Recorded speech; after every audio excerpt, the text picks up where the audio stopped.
Hello everyone. Today we're going to talk about something that millions of young adults deal with every single day, and most of them have no idea why it keeps coming back. We're talking about acid reflux. Not just the occasional heartburn after a heavy meal, but the kind that's always there, that wakes you up at night, that makes you scared to eat certain foods. The kind that just won't go away. Most people think reflux is simply about too much acid. That's what the commercials tell us, right? Take an antacid. Neutralize the acid. Problem solved. But research has been painting a very different picture over the last decade. According to studies published in journals like *Gut* and *Alimentary, Pharmacology and Therapeutics*, a significant portion of people with persistent reflux symptoms, especially young adults, actually don't have abnormally high acid levels.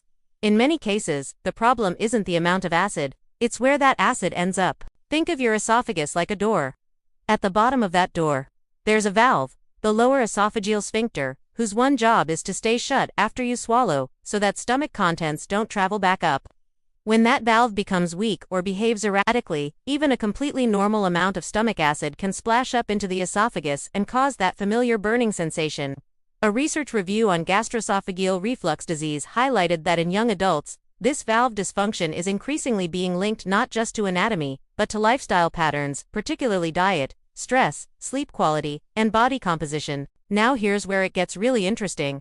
In one study examining the dietary habits of patients with chronic reflux, researchers found that ultra-processed foods, high-fat meals, and frequent snacking were among the strongest predictors of persistent symptoms, not because of the acid itself, but because of how these eating patterns affect gastric motility and intra-abdominal pressure. Imagine your stomach as a balloon.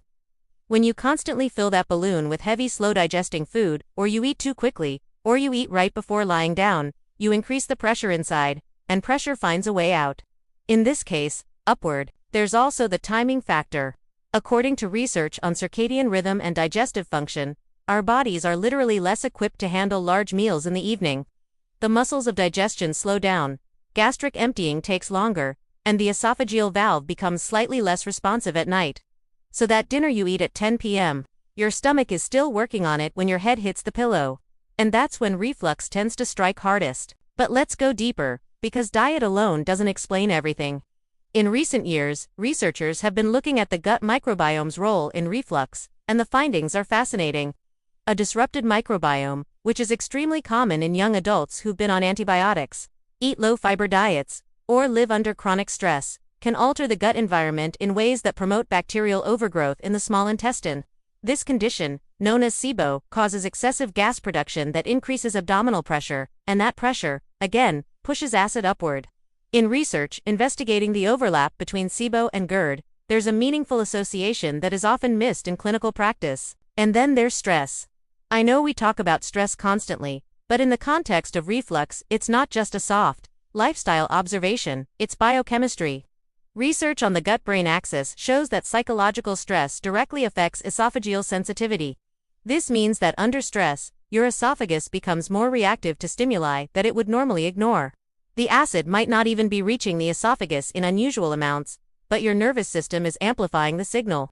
This phenomenon is called visceral hypersensitivity, and it's a major reason why so many young people with reflux don't respond well to acid-suppressing medication alone. So what does this all mean practically? It means that if your reflux keeps coming back, you might be focusing on the wrong thing.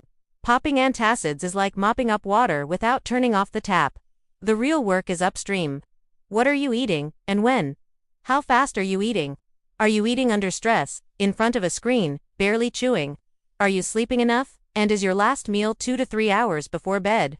Is your diet rich in fiber, which feeds a healthy microbiome, or is it mostly processed, low-fiber food? According to dietary intervention studies, even modest changes like increasing fiber intake, reducing fried and fatty foods, and eliminating late-night eating can produce significant improvements in reflux frequency within just a few weeks. Not months, weeks, because the gut responds quickly when you give it the right conditions. One more thing worth mentioning: coffee, chocolate, alcohol, carbonated drinks, and mint. These are some of the most common triggers identified in clinical research.